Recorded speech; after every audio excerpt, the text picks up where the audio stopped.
I've always thought the word homemaking was a beautiful word, and I think Laura Ingalls Wilder said it best when she said that work at home was like a golden thread, a gleam of sunlight that runs through and brightens the whole fabric of civilization. And a home can be many things. It's a place of learning, a place for pep talks, it's a trauma center, and a place for comfort and good food. And this is what I've been up to with my homemaking this week.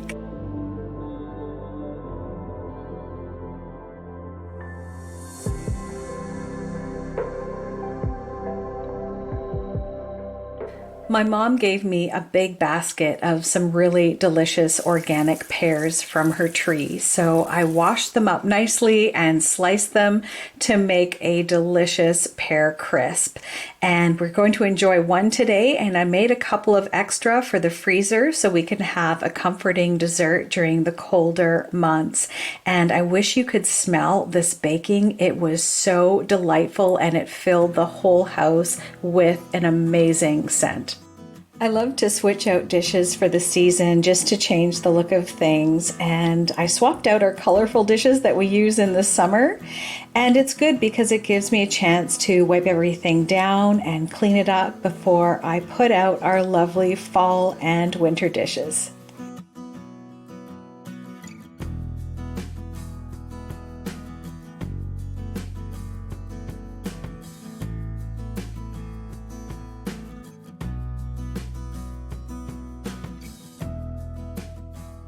I thrifted this really neat book called Last Dinner on the Titanic, and if we open it up, it has these beautiful photos of life on the ship, and it also has replica menus of everything that was served during the voyage, which is really, really neat. So there's a first class, a second class, and a third class menu. And the one I'm going to make today is this vegetable soup from the third class menu. And it looks really easy. It's just onion, celery, potato, garlic, bay leaf. There's chicken stock, some beans and corn. This looks absolutely fabulous. And I've made this before and it is so delicious.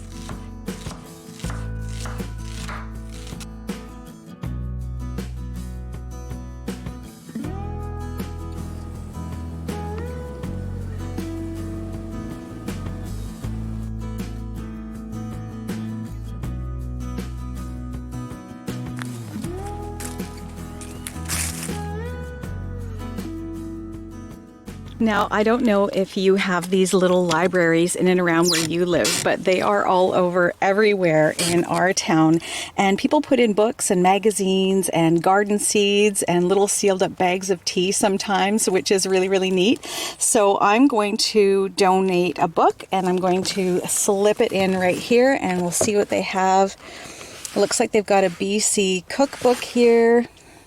This looks like a little Reader's Digest collection of some novels, and this is catching my eye because it's an old book, and I love old books. And it's The House of Seven Gables. And if you open it up, ooh, there's a little inscription inside. And it says Hugh, and I can't read the last name, but Suite 3 Vista Apartments, Saskatoon, Saskatchewan, Monday, November 7th, 1927, Thanksgiving Day. I can just imagine that somebody would have brought this maybe over for dinner as a gift to their host, and now it's here. So I will take this home and enjoy it. Also, now that the weather's getting a little bit cooler and I'm spending more time indoors, I'm reading a lot more, and I love to read and learn about all different kinds of subjects. But sometimes it can be difficult to retain a lot of that information when you're reading copious amounts of information. So I started annotating my books, and how I'm doing that is I'm using crayons in different colors, and I love using them because it doesn't bleed through to the other pages.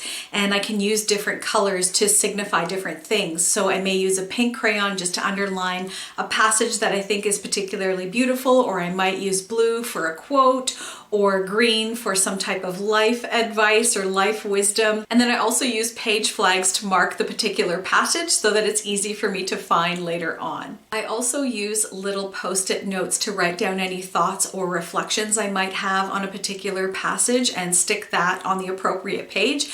And this little color coding system works out well for me because it just makes it easy to go back to passages that I want to revisit and organize my information a little bit better.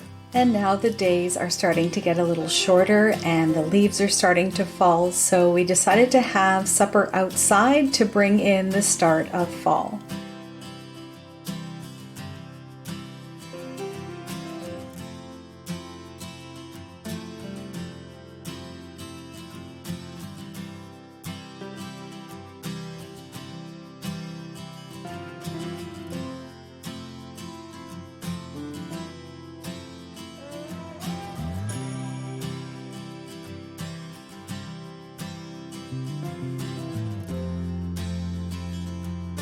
Thanks so much for joining in, everyone, and we'll catch you in the next one.